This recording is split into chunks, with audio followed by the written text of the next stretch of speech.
안녕하세요. 재미있는 한글 편집 시간입니다. 오늘은 글자 모양에 대해서 알아보도록 하겠습니다. 글자 모양이라는 것은 여기 써진 입력한 글자, 요 글씨체가 어떤 걸로 되어 있는지, 몇 포인트인지 이런 걸 알아보는 시간인데요. 지금까지는 여기 요 서식 도구에 있는 여기 글자 모양이라든가 포인트, 그 다음에 뭐 정렬 이런 거를 이렇게 했는데 한글에서는 여기에 나와 있는 이런 것 말고도 조금 더 세밀하게 글자 모양을 수정하거나 조절할 수 있습니다. 그래서 오늘은 이 글자 모양을 글자 모양에 대해서 알아보도록 하겠습니다.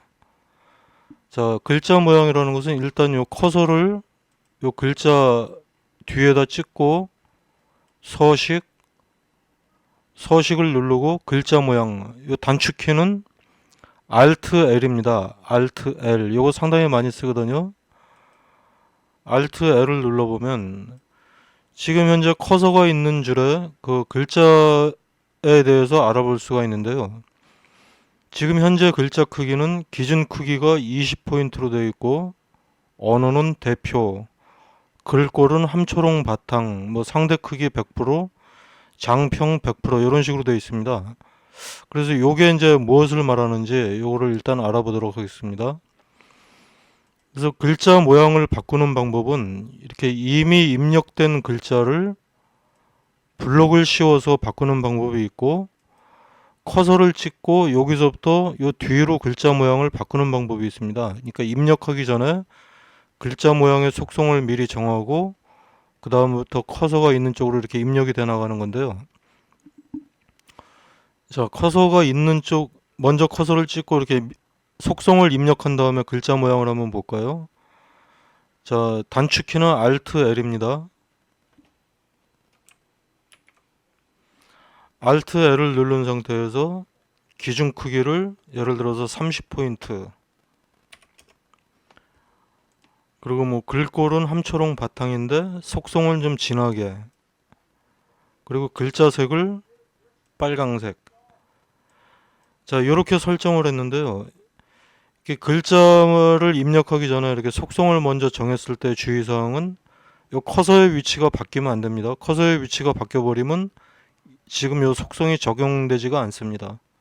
자, 이렇게 설정을 해놓고 바로 입력을 하면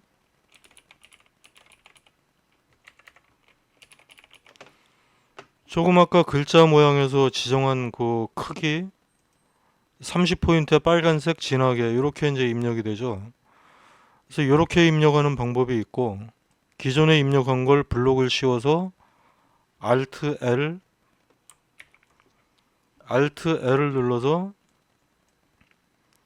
여기에 기준 크기 뭐 20포인트, 현재 20포인트로 되어 있는데 30포인트, 언어는 대표, 그 다음에 속성에서 외곽선을 한번 줘볼까요? 외곽선을 주니까 미리 보기에서 이렇게 보이죠? 외곽선이. 글자 색은 뭐 빨간색, 음영색은 없음. 뭐 이런 식으로 줘가지고 설정. 자, 이게 글자가 이제 외곽선으로만 바뀌었죠? 자, 이런 식으로 바꿀 수가 있습니다. 그래서 글자 모양이라는 것은 일단 다시 한번 해볼까요? Alt L을 눌러서 여러 가지 속성을 정할 수가 있는데 여기 언어별 설정이 있죠. 언어별 설정. 현재는 대표로 되어 있어서 입력되는 글씨가 영문이든 일본어이든 한자이든 이렇게 관계없이 입력이 되는데 여기에 이렇게 적용이 되는데 예를 들어서 영문으로 했다. 지금 현재 영문이 없죠. 근데 영문으로 했을 때 뭐냐면 요 상대 크기라는 것은 뭐냐면 여기 상대 크기라는 것은 뭐냐면 이렇게 한글을 쭉 입력하다가 중간에 이제 이런 식으로 영문이 들어가거나 숫자가 들어가거나 한자가 들어갈 때가 있습니다. 그 다음에 일본어가 들어가거나 이런 식으로 들어갈 때 한글에 비해서 그러니까 기준 크기에 비해서 영어가 너무 작다 혹은 너무 크다 할 때 상대 크기를 조절을 해줄 수가 있습니다. 자, 요거를 한번 해볼까요?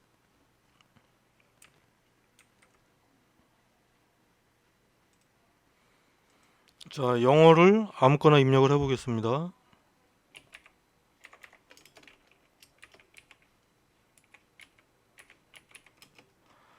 자, 영어를 입력을 했는데 요게 한글보다 글자 모양이 약간 좀 작은 것 같다 또는 큰 것 같다. 지금 현재는 이렇게 알맞은 크기로 되어 있는데 글자에 따라서 요거는 또는 이렇게 글꼴을 바꾸거나 했을 때 글자에 따라서 크거나 작거나 할 수 있습니다. 그럴 때 Alt L, 기준 크기는 30포인트인데 상대 크기를 0문으로 해놓고 이거를 이렇게 줄여 보겠습니다. 지금 80포인트까지 줄여 보겠습니다. 80포인트 줄어들었죠? 많이 줄어들었는데 이렇게 블록을 씌워서 보면은 포인트는 30포인트입니다. 자, 요게 기준 크기.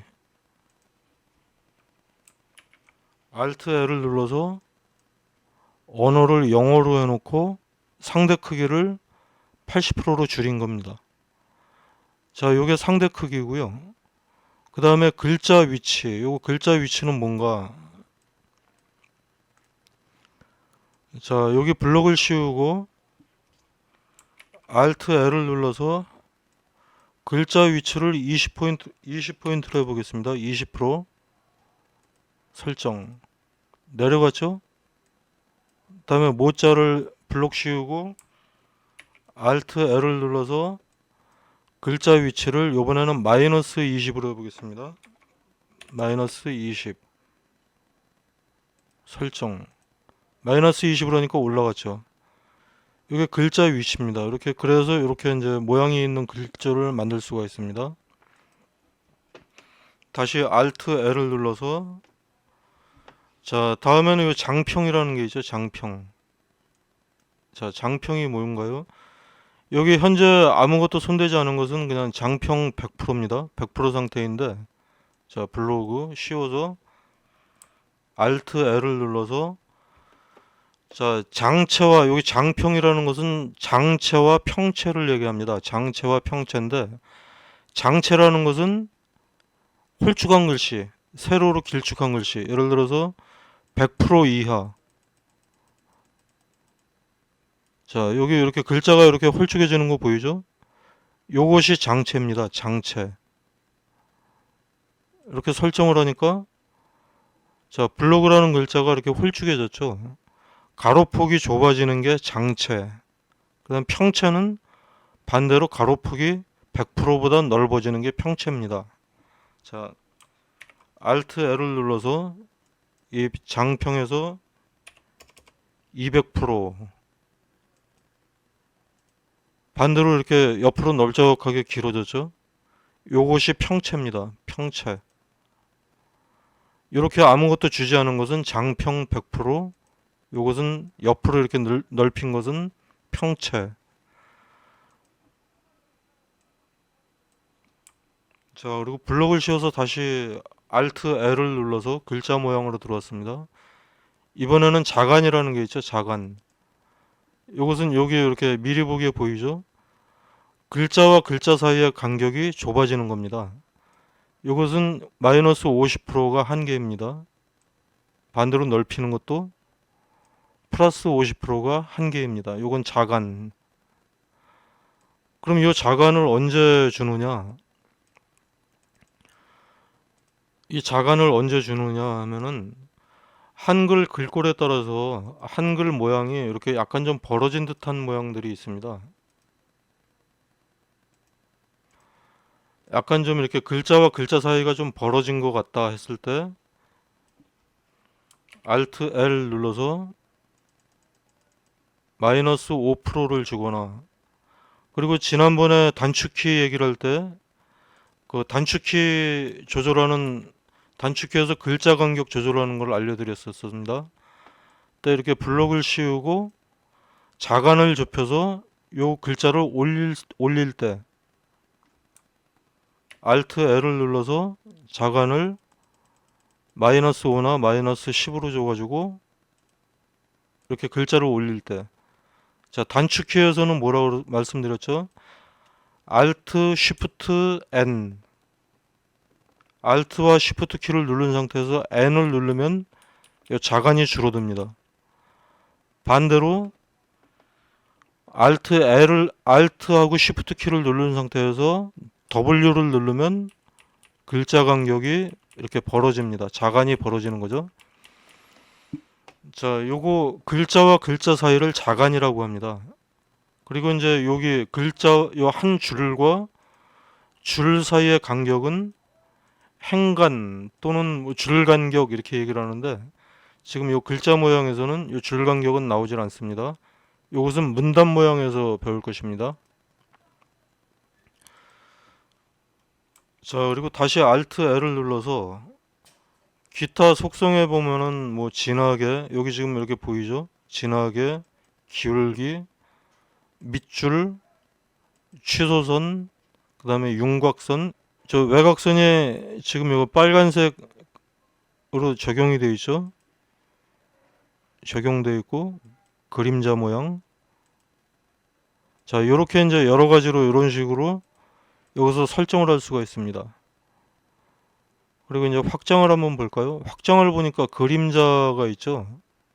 자, 블로그 자에다가 블록을 씌우고 Alt L. 그래서 확장해 보니까 그림자가 있는데 현재는 지금 없음으로 되어 있습니다. 근데 비연속 이걸 눌러볼까요? 이 밑에 보면은 글자와 그림자가 떨어져 있죠. 이렇게 보면 글자와 그림자가 떨어져 있습니다.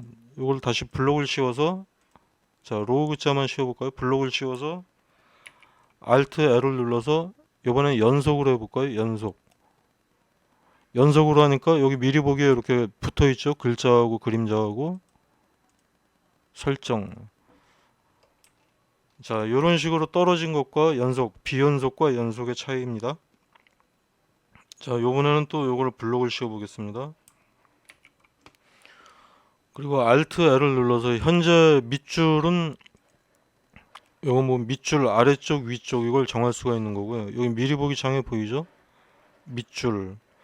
다음에 뭐 취소선 정할 수가 있고, 외곽선 정할 수가 있고, 그 다음에 글꼴에 어울리는 빈칸, 또 커닝 요게 있죠. 지금 요거에 대해서 한번 알아보겠습니다. 자, 글자에 어울리는 빈칸에 대해서 알아볼 텐데요. 지금 현재 한글은 여기 스페이스바를 한번 눌렀을 때 요 간격, 한글은 여기 스페이스바를 눌렀을 때 요 간격이 한 칸 떨어지는 간격이 기본적으로 이 글자의 글자의 2분의 1 정도 떨어지게 되어 있습니다. 요 간격이. 근데 글꼴에 어울리는 빈칸이라는 것은 뭐냐면 여기 글씨체 자체가 가지고 있는 빈칸 글씨가 있습니다. 그런 게 있을 때 이렇게 적용되면은 적용할 수 있는 그것을 얘기를 합니다. 자, 그래서 그것을 한번 해볼 텐데요. 지금 여기 선택이라고 된 것을 블록을 씌우고 Alt L을 눌러서 글꼴에 어울리는 빈칸 여기에 체크를 하고 설정을 누르니까 지금 현재 이 아래쪽 이것은 아무것도 적용하지 않은 상태인데 여기 빈칸의 간격이 위에보다 넓죠. 자, 이것은 글꼴에 어울리는 빈칸을 적용한 것이고 이것은 적용하지 않은 것입니다. 자, 그 차이를 아셨겠죠? 자, 다음은 커닝에 대해서 알아볼 건데요. 커닝은 한글보다는 이렇게 영문에 적용이 됩니다. 영문도 이렇게 W, A, V, O 뭐 이런 식으로 이제 들어가는 글꼴이, 커닝이 이제 뭐냐면 요 W와 A가 이렇게 이제 안으로 좀 들어가면 보기가 좋은데 약간씩 벌어지는 것들이 있습니다. 그래서 그런 것들을 이렇게 줄여주는 건데요. 자, 요것을 블록을 씌우고 Alt L을 눌러서 커닝을 적용해 보겠습니다. 커닝 설정. 요 아래 선택하지 않은 것보다 약간 간격이 좁아졌죠. 그래서 영문 글꼴에 이렇게 이제 이런 식으로 보기 좋게 적용이 되는 것, 이렇게 글자 간격을 보기 좋게 줄여주는 것, 이런 거를 커닝이라고 합니다. 커닝. 그래서 글자, 이게 한글 프로그램도 글자에 대해서 이렇게 다양하게 조절을 할 수가 있습니다. 자, 다음은 이제 어떤 거에 대해서 알아볼까 하면은, 자, 이렇게 블록을 씌우고 Alt L을 눌러서 테두리 배경에 대해서 알아보겠습니다. 요 글자 여기에 이제 배경 테두리를 입히는 건데요. 자, 테두리 종류를 실선으로 하고 굵기를 뭐 0.4, 빨간색 이렇게 해서 어디로 적용할 것이냐, 위 아래만 할 것이냐, 아니면 이렇게 사방을 할 것이냐. 자, 사방을 해보겠습니다. 그리고 면색을 빨간색이니까 오렌지색으로 하고, 무늬색을 뭐 노란색, 무늬 모양을 체크무늬. 자, 이런 식으로 적용해 보겠습니다. 자, 적용이 됐죠. 여기 글자 모양에서, 그러니까 사각형 표나 이런 걸 하지 않고 글자 모양에서 이렇게 바로 적용할 수가 있습니다. 그러면 요것을 그때 속성복사에 대해서 배웠죠. 자, 요것을 속성복사해서 밑으로 붙여놓게 해보겠습니다. 속성복사, 그러니까 모양복사의 단축키가 Alt C입니다. Alt C. 그렇게 해서 글자 모양, 문단 모양만 있는데, 여기 문단 모양에 체크하면은 요 글자가 복사가 안 됩니다. 문단이라는 것은 요 줄과 줄 이런 걸 얘기를 하기 때문에 문단 모양만 하면 안 되고, 글자 모양이나 또는 글자 모양과 문단 모양 둘 다 복사. 자, 요번에 글자 모양만 해볼까요? 글자 모양만 복사. 그 다음에 이 모양 복사는 블록을 씌우고 다시 Alt C를 누르면 됩니다. Alt C. 자, 이렇게 바로 모양 복사가 됐죠. 자, 여기도 마찬가지로 블로그도 이렇게 씌우고 Alt C. 자, 그럼 이런 식으로 모양 복사가 되는 겁니다. 자, 오늘은 여기까지 하겠습니다. 다음 시간엔 문단 모양에 대해서 알아보도록 하겠습니다. 감사합니다.